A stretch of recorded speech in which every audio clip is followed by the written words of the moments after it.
talk to me about what happened in Alabama and how those elected officials were able to take on this problem and tackle it and say, we've had enough. Sure. It's a fascinating story. In fact, the mayor of Birmingham, Alabama, Richard Arrington, who's at the head of those efforts, graces the cover of the book. I felt that their efforts were so important.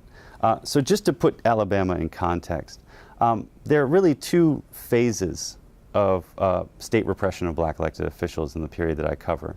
The first is the 60s to the mid-70s, and that's primarily surveillance and intelligence community repression. Right. That basically stops after Watergate. What you see from the late 70s to the early 90s, which is a period where Alabama comes into the story in a big way, is disproportionate investigation by federal authorities. And so the U.S. attorneys, the FBI, the IRS, are going after official corruption, quote unquote. But they're doing it in a way that disproportionately targets Democrats and disproportionately targets African Americans. And one of the places where that happened to a tremendous degree was in Alabama, really in two ways.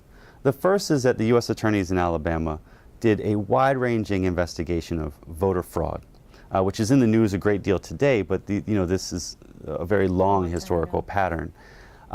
And that voter fraud really didn't exist, but the U.S. attorneys tried to claim that black voters were stealing votes all across the black belt of Alabama and to prosecute them.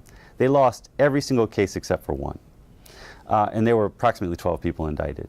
A couple years later, they begin going after elected officials in Montgomery and Birmingham, the two cities that are centers of black political power in Alabama. And the elected officials there fought them to a standstill. The U.S. attorney issues a report, they issue a report. The U.S. attorney has a press conference, they have a press conference. And they take it national.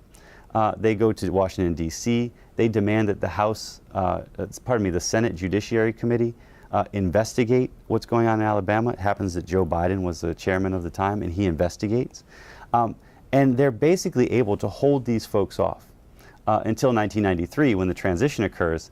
And at that point, because they have no evidence, all of the investigations are dropped.